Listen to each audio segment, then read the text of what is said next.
Howdy folks, I'm Brian and here's some Reddit. Our first letter is titled, Am I a Jerk? I'm a 27-year-old male and I refuse to tell my 29-year-old wife how much money she'll get in life insurance if I die. I have a small family in which I'm the main provider.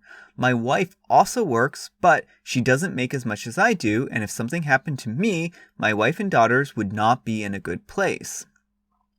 I recently had a near-death experience and decided to get a good life insurance policy. I know I'm a little late to this, and I probably should have done it when I first had kids, but I was irresponsible and hadn't really considered death in an accident happening. So, I got a good policy, and I don't want to say how much is in it, but let's just say that combined with my wife's income, they would be better off without me than with me financially. Now, I trust my wife, but I do think some things can stand to be secret in a marriage.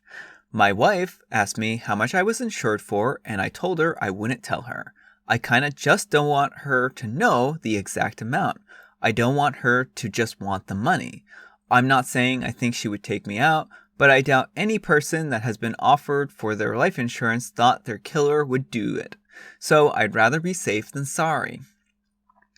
She asked me why I wouldn't tell her. I told her that I didn't think she needed to know how much until she had it, and I didn't want her to want the money.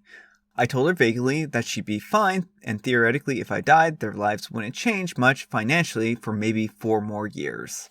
She said that I was being ridiculous and paranoid, and she accused me of not trusting her. I told her that it wasn't about trust, it was just about safety. She went off on me and yelled and cried, accusing me of thinking she'll try to get money. We argued back and forth for the rest of the night, and I still haven't told her the amount. I told her I was sorry that our confrontation made her feel that way. That's not a real apology. I personally still don't think I've done anything wrong. So, OP, you had a near-death experience, and so I'm going to have to give you a little bit of the benefit of the doubt. Your idea of mortality may be shaken up a little bit, and when something like that happens, it can really change your perspective on life in general. And in that respect, I'm hoping that this near-death experience has kind of colored your perception of the world, and hopefully it makes you value life a little bit more.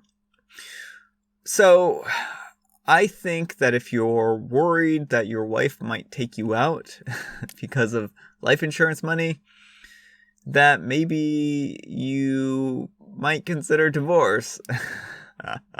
If you're that worried about it. No, okay, here's the thing. I think probably you trust your wife, and I think that this near-death experience has probably caused you a lot of trauma, and I think you need to have some of that trauma worked out. And it might be a good idea for you to do something like take therapy, just so you can start to unwrap these feelings. Lots of people have life insurance policies, and their spouses, know how much they have.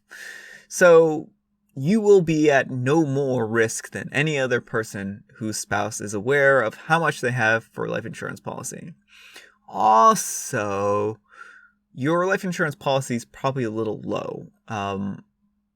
Generally, if you have a life insurance policy, you want it to last about 10 years. So that is 4 years. While that's a good amount of time and a good amount of money, probably you want to change that to somewhere in the 10-year figure so that 10 years of your salary are covered.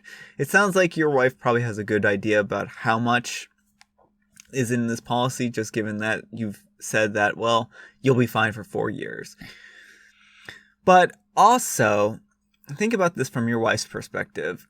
It's good that she's going to have the peace of mind of you having life insurance, but how much of a peace of mind is it going to be if she doesn't know how much money she'll be able to survive with?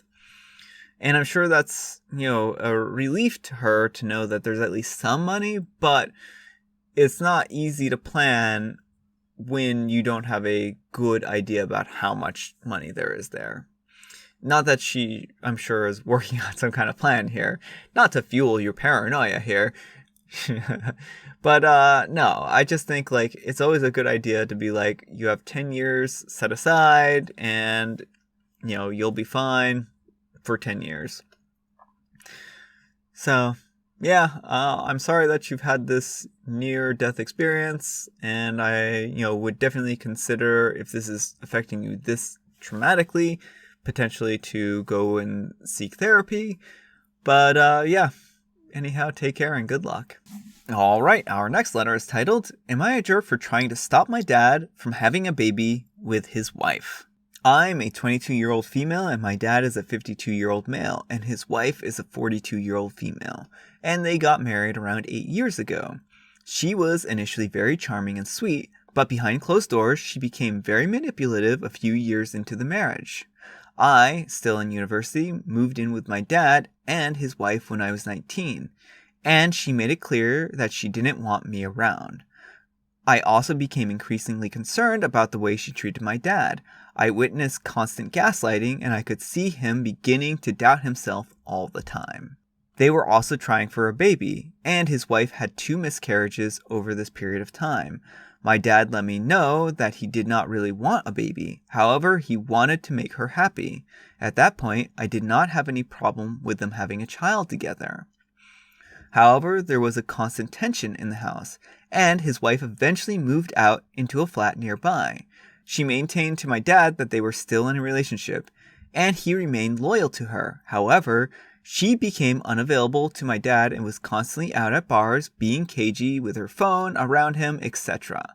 Basically, it seemed to me that she was stringing him along while possibly seeing other people. That was 14 months ago. And for the past 6 months or so, she has refused to contact my dad in any way other than sending each other letters back and forth. She has also since moved 7 hours away from us.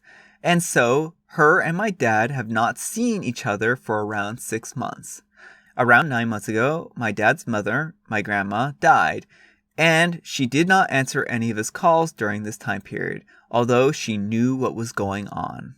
Recently, my dad has been really unhappy about how unavailable his wife is. He has been drinking much more and it seems he's really depressed.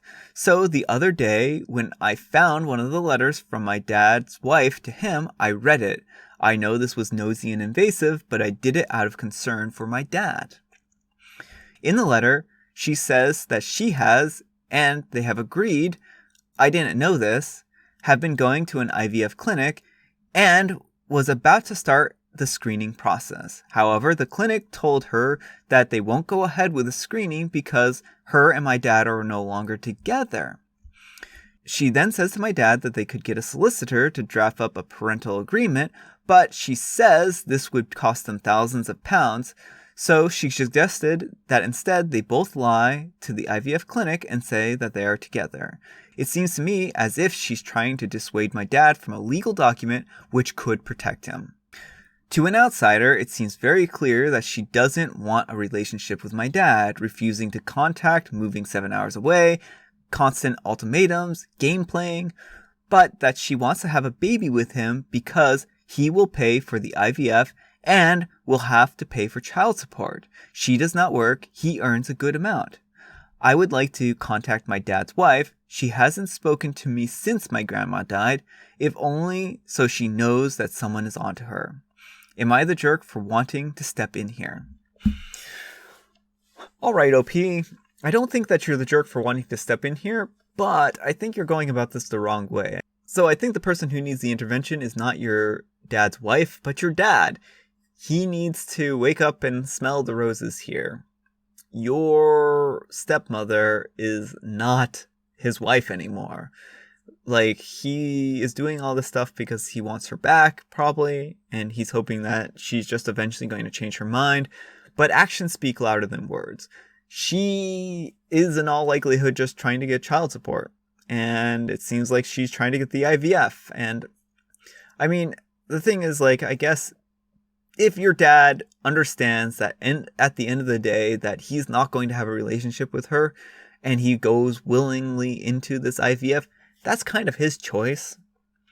But I think you need to have a serious talking with him and let him know that this is really what's going on here.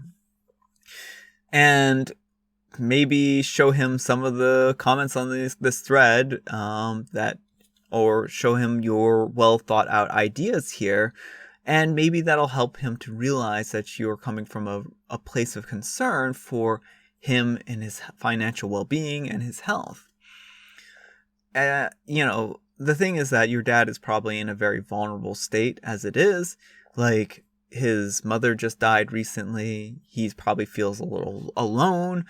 And, he feels like he's poured so much time, money, and energy into this relationship that maybe if he just keeps doing that, it'll be worth it in the end. And the sunk cost fallacy in that respect is a very powerful motivator. And I think that's probably what's going on here. He's probably well aware that she's at least taking him for a ride a little bit, but he may feel like that this is eventually going to turn around and that they're going to be together again and that he's going to find this happiness that he's looking for. And that maybe she'll find the happiness she is looking for. But I think we all know that isn't going to happen here. So anyhow, take care and good luck, and I hope you're able to talk to your dad and help him resolve what's going on here. Not the jerk, she's abusing your father. I would have a frank discussion with him about what, if any, benefits he gets out of the marriage. He needs to get a legal separation at minimum and a divorce just to protect himself from whatever she is doing. Someone else says, and try to convince him to get therapy. You're not eligible for alimony until 10 years after marriage as well. As far as I, a European, knows, this woman has every reason to string OP's father along so she can fleece him down the road. That's actually a really good point. If there's a period of time where she'll actually be eligible for alimony, that may be very well what she's doing. I think that they said that the relationship's been going on for like 8 years. So she's probably just dragging out the last 2 years, if that's the case, till she can start getting the alimony. And then she'll also have the child and the child support, so that's even stronger argument for her. So I would really talk to your dad and tell him this kind of stuff. Our next letter is titled, Am I a jerk for telling my stepsister that I don't want her to come to my house anymore? Edit. This blew up. But I just want to say that I edited my husband's age because I didn't like the comments I received. But since you all can't stop talking about it, yes, he's 48, he's 24 years older than me, and I don't care because his age has nothing to do with my post.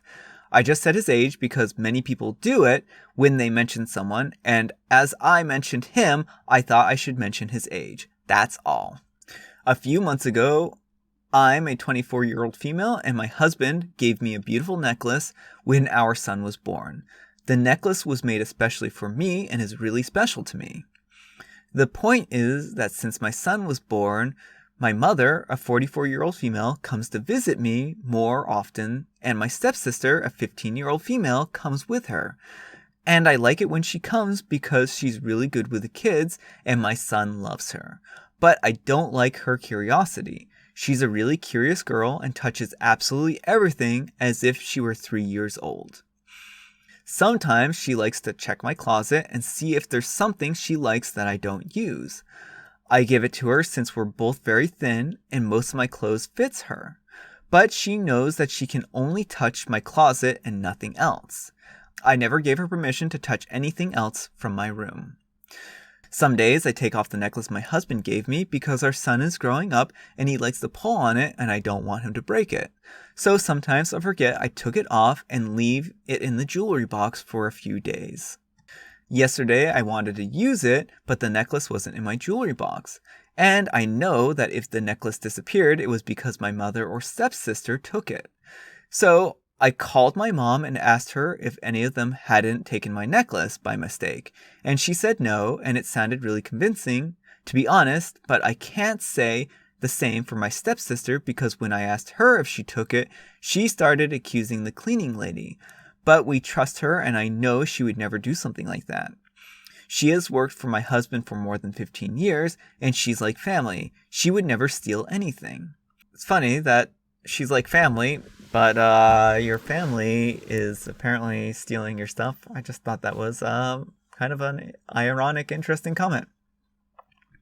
So I told her that if she took it, that she shouldn't lie, that I could buy her a similar one, but that one was really special to me and I wanted her to give it back. And she gave it back to me and told me that she took it because she wanted to wear it to go to school and to show her friends because it's really a beautiful necklace, but on Monday she was going to give it back to me. I told her what she did was wrong and that I don't want her to come to my house anymore until she learns not to take things without permission. And my mom told me that I was overreacting, that she was going to give it back anyways, that she wasn't going to keep it forever. But I don't feel like what I told her was wrong. She took something without permission and I don't trust her anymore. Am I the jerk for banning her from coming into my house? All right, OP. No, not really. I don't think that you're the jerk here. And I think that if it's was a permanent ban, that might make you a jerk. She's 15. 15-year-olds don't necessarily have the best judgment in the world. And, there's a lot of things going on in a 15-year-old's head. And she did something stupid. And you deserve an apology from her. And she needs to not do this again. The trouble I have is your statement's a little vague. Like, how much time is she going to spend not be able to come over? This might be really inconvenient to your mom because she might not have a place for her daughter. Although I guess she's 15, so she can take care of herself for the most part. So overall, no, I don't think that you're the jerk. I would, hopefully she learns her lesson fairly quickly and you folks can continue on and move forward. But another compromise here is just say that she's welcome to come over, but she can't go into your room and look for things for like a month or something like that. And then maybe that will teach her a lesson and allow her to realize that taking stuff without your permission is wrong. So, yeah. I mean, also, she knew what she did was wrong because she wouldn't have lied about it if she, didn't realize it was wrong. She would have just said, oh yeah, no, I took your necklace. I didn't realize that I couldn't take that. I'm sorry. If she'd thought that what she did was fine, she would have just fessed up to it and not been like, oh, the cleaning lady took it. So that's kind of my opinion.